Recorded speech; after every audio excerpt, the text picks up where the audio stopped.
We all know how significant the number of weapons is in Kaiju Number 8. These exoskeletons are the only reason some of our characters are even surviving fighting the bad guys. But did you know that not all characters sync well with these numbered weapons? Let's dive straight into the sync rates, side effects, and why pushing past the limit might turn you into the very thing that you're fighting for. Subscribe to Anime Loop if you want to see more anime explained videos like these, but first, let's get the elephant out of the room.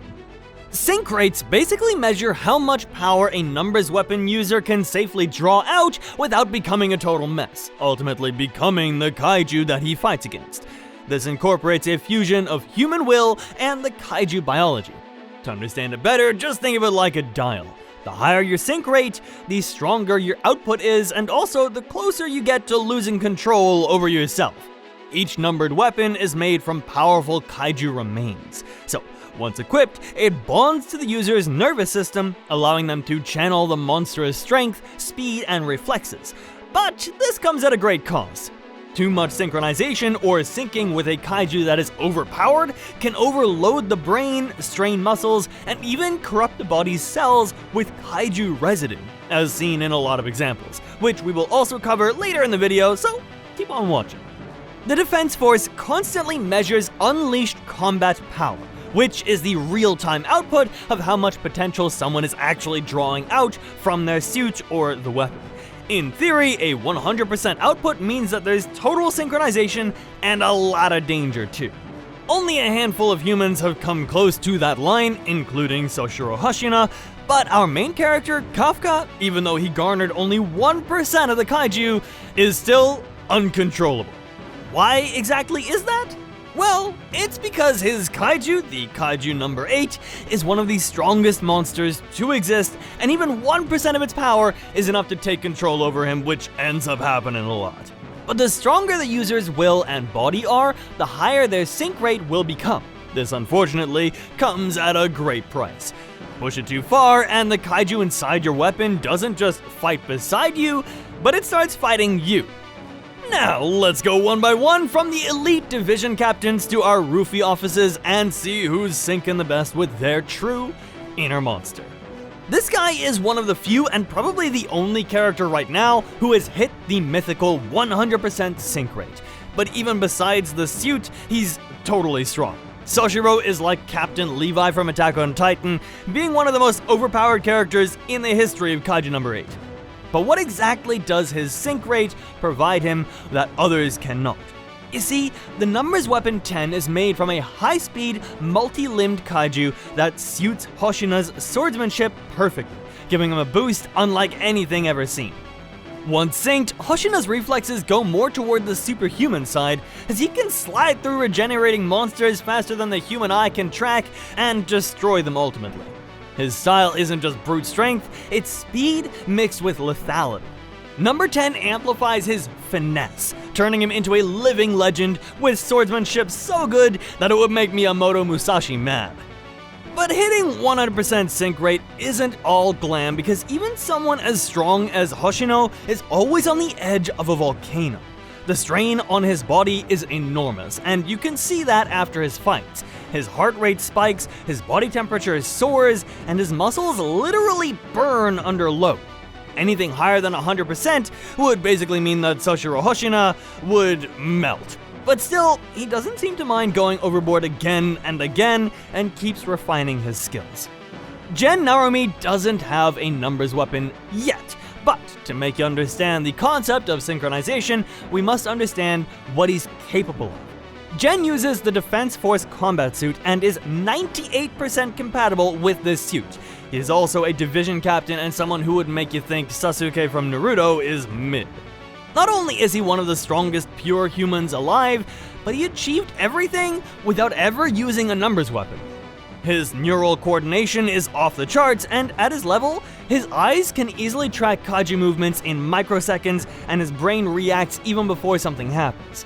If Gen ever synchronizes with a future numbers weapon, we can easily see that his powers could exceed even more than 100%. But that would also be a huge risk. Neural burnout. That would happen because his brain simply wouldn't be able to process that much sensory input forever. We can even consider it as overclocking a computer far beyond what it's capable of. That's because one wrong input would fry the motherboard, which in this case is Narumi. He's not arrogant, but we can see him getting a numbers weapon soon. We all know that Kikoru is a genius, a girl who can pilot her numbers 4 armor like it's her second skin. Number 4 weapon was created from a flying kaiju, and this weapon grants enhanced agility, boosted muscle fibers, and even small bursts of aerial movements that give Kikoru a lot of advantages in combat situations. Her 94% sync rate is quite impressive, and you can even call it her genetic destiny because she's the daughter of Isao Shinomiya, who was also known for her kaiju adapted physiology. Her body responds to the weapon like it's in her DNA, and that kinda makes sense. Throughout the time, she kept synchronizing more and more, becoming faster, stronger, and more agile.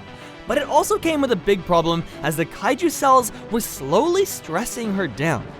But still, Kikoru is overall very confident with her skills, but pushing past 94% might cause a lot of problems for her. What do you think? Tell us in the comments below. Hikari, Kikoru's mother, once wielded the same numbers 4, and it showed everyone that this ability runs in the Shinomiya bloodline. Her 93% sync rate not only laid the foundation for everything, but her daughter mastered it. Hikari's fighting style was more defensive and tactical as she prioritized survival and leadership over reckless attacks. But despite her calm nature, maintaining a 90% sync rate is like living inside a storm. Each day, she was slowly getting consumed by her own kaiju and was slowly becoming reckless like her daughter already is. Every heartbeat also channels kaiju energy through her veins, threatening to overload her nervous system. Hikari's death in combat also revealed the cruel truth about numbers weapons, that even the most stable sync won't always save you when the monster inside decides to leave you. This is why, even if the sync rates are excellent, you might not be able to use the full potential that a kaiju has. Next up, it's Isao Shinomiya, the man who basically defined the numbers weapon projects. His 80% sync rate with the Kaiju Number 2 might seem low compared to others, but honestly, this dude is one of the strongest characters in the whole anime. His weapon wasn't really built for fluidity, but for brutal domination and making sure everything runs the way he wants. Thanks to his sync rate with numbers 2, he got a massive physical strength and durability boost. Once activated, he could crush mid-level kaiju barehanded. His 80% base sync never meant that he had to go higher since the raw power output was already monstrous. And I'm sure that Isao already knew what kind of problems going further would cause. Throughout the anime, we see the side effects like severe heart strain and blood toxicity that the badass guy had to go through. And if he went on further, Isao would surely corrode away his organs, making him weaker and ultimately consumed by his own kaiju. Still, he was the kind of man who'd rather die swinging than play it safe. As far as the defense force is concerned, he didn't just wield a monster, but he was a monster himself. The rookie with a heart that everyone loves. His number 6 is a range-type weapon that is derived from an ice-based kaiju, giving him freezing blasts and long-range precision. At only 51%, he still sinks okay-ish, showing incredible progress for a newcomer in the defense force. The Ice Core also constantly tries to override his nerves, freezing his limbs mid-combat whenever overused. However, his potential is massive. With more mental control and endurance, he could push it up to the 70s, but at that point, Frostbite would be just inches away from consuming our previous Reno Ichikawa. Reno represents the next generation, but still has a lot to learn, especially when it comes to controlling his kaiju. Next, we have Kafka Hibino with the notorious 1% sync rate. But this isn't his kaiju either. Kafka's 1% sync would be pathetic if he weren't secretly Kaiju Number 8 himself. Currently, he doesn't want to bond with his kaiju since it's probably one of the strongest, and the human part of him tries to play soldier until the kaiju itself takes over.